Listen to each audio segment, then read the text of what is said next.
Le pôle de protection des plantes, le 3P, inauguré en 2002, souffle aujourd'hui ses 10 bougies. 10 ans de recherche et d'innovation au service de l'agriculture réunionnaise et de la biodiversité.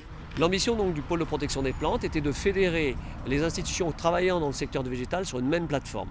Tout d'abord tout ce qui est recherche et enseignement supérieur, en particulier avec l'Université de La Réunion et le CIRAD, tout ce qui est autour des questions réglementaires et de la mise au point de méthodes officielles de diagnostic, avec en particulier le LSV de l'ANSES, et tout ce qui était appui à la détermination des maladies et des ravageurs avec la clinique des plantes de la FDG DON.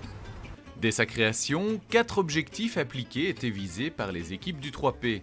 Le premier objectif, anticiper les risques liés aux échanges commerciaux de végétaux. Autrement dit, effectuer des diagnostics sur les végétaux grâce à des méthodes mises au point au 3P et validées par l'ANSES. Il a 2 missions principales. Tout d'abord une mission en tant que laboratoire national de référence qui a pour objectif de développer et de valider des méthodes officielles de détection et d'identification d'organismes nuisibles. Parmi les méthodes validées, le test de détection de la bactériose de l'Anthurium, breveté par le CIRAD, est aujourd'hui une méthode officielle européenne. Une fois validées par l'ANSES, ces méthodes sont transmises à la clinique des plantes. Via ce laboratoire, la FDG DON est chargée d'effectuer, depuis 2010, des analyses pour le compte de l'État dans le cadre de la surveillance biologique du territoire.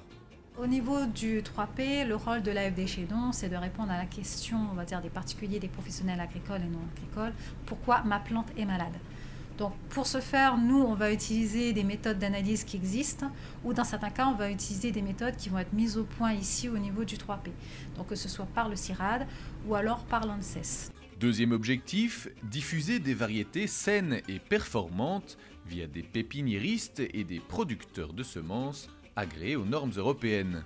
On aura moins de maladies dans les serres, on aura peut-être moins de traitements à faire, mais c'est vrai que le partenariat qu'on a fait avec le CIRAD et les pépiniéristes, cela devrait nous faire plus connaître au niveau du consommateur, c'est-à-dire les agriculteurs, et on va dire que le relancer la filière agrumes à La Réunion. On a un impact général sur la production de semences et de plantes de légumes avec l'inscription, la régularisation, la valorisation des variétés locales de légumes qui sont spécifiques donc à La Réunion. Une des avancées de ces 10 dernières années, c'est la relance de la production d'ail à la Réunion, avec la mise en place d'une filière de semences certifiées qui a été rendue possible par l'assainissement des variétés locales d'ail, qui sont directement utilisables par les agriculteurs. Ce travail n'aurait pas pu voir le jour sans la mise au point de techniques de culture in vitro par le CIRAD au sein du 3P. Certaines de ces techniques sont aujourd'hui transférées à la jeune start-up VitroRun. Cette méthode de culture in vitro est actuellement en transfert à VitroRun. Donc ce partenariat original permet aujourd'hui à VitroRun de répondre aux besoins des agriculteurs réunionnais. La culture in vitro permet aussi de conserver une partie des collections du CRB, le Centre de ressources biologiques Vatel, hébergé par le 3P depuis 2009. La fonction première est de conserver, de caractériser et de mettre à disposition des utilisateurs potentiels des ressources biologiques de différentes natures. Le CRB Vatel comporte une collection de vanillés, une collection d'eaux tropicaux, c'est-à-dire les eaux de jour court adaptées aux climats tropicaux, et une collection de légumes sous-utilisés appartenant à différentes espèces. Troisième objectif poursuivi par les recherches du CIRAD au 3P, proposer des méthodes alternatives à l'usage de pesticides. C'est le cas de la méthode Gamour pour gestion agroécologique des mouches des légumes à La Réunion. La méthode Gamour, c'est répondre aux grands enjeux de l'agriculture d'aujourd'hui.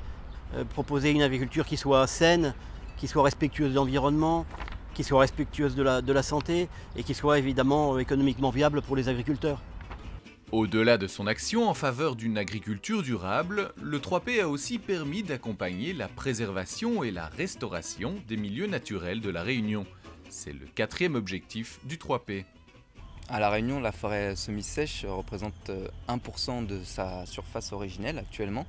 Donc c'est une forêt qui est très riche en espèces emblématiques de l'île et qui est très menacée notamment par les activités humaines et les espèces végétales exotiques. Donc, dans cet écosystème dégradé, nos activités consistent à suivre et évaluer 2 types de travaux. des travaux de restauration écologique et des travaux de reconstitution écologique.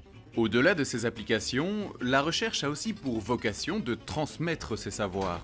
C'est pour cela que la plateforme accueille les ingénieurs et chercheurs de demain.